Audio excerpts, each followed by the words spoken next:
when I went through my experience, I literally took it and put it, right? So for 10 years, I didn't revisit those moments. So this book forced me to revisit them, right? Talk about Erica Hawthorne, which was serving as my writing coach here, because when I write, she was like, you're boring. There's no emotion in it. Yeah, you know, I need you to like emote, right? I need you to you know, like dig into that feeling.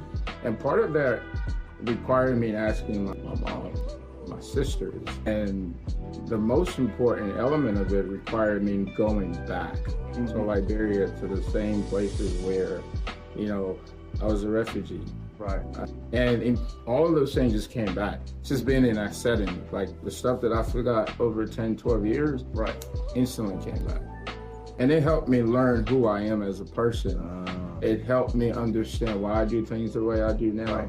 You know, because I get a lot of feedback. People say, you're so great under pressure. Like you never, like you don't show any emotion. You're like, okay, let me get the facts and boom, and boom. Where you get that from?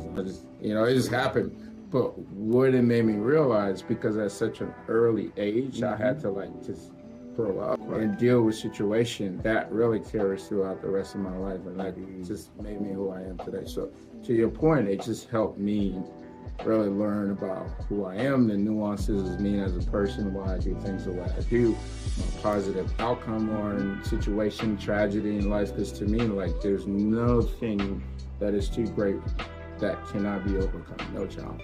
One more follow-up question, and then how did you not stay in that place? Like, so a lot of times we have traumatic upbringings and we go back there, we get stuck there. How did you not, for the people who listen who may want to revisit certain things but may be afraid that they'll stay there, how did you not stay there? How did you allow yourself to come back here? Oh man, that's such a great question. So for me, it is having learned early on that emotion oftentimes leads could be life or death, right? And it's okay to have emotions, right? But when you stay in it, it will lead you to make the wrong decisions. So having go back to that place and just, you know, revisiting all those things, it was necessary for me to understand like where I've come from and how I build this resilient and everything about me. But it's so much bigger than me now and how I need to move forward, because that was just a point in time of my life, and there's so much ahead. So I think anyone who going through life challenges or who are going back to traumatic events, I think it's necessary for you to understand where you come from. I think it's necessary for you to understand who you are so you don't repeat some of those mistakes, and also that you can, you know, prepare you for the future. Because at some point you're going to revisit another traumatic event, which happened to me also.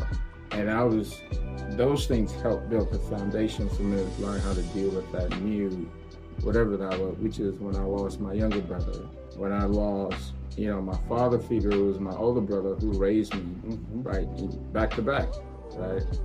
And then I got divorced in the same time frame, you know, a 16-year marriage was like, boom, done, right? So all of that just happened, boom, boom. That was a completely separate, different challenge. But because I built this resilience back then, it just allowed me to be able to say, okay, you know what, just a moment in time.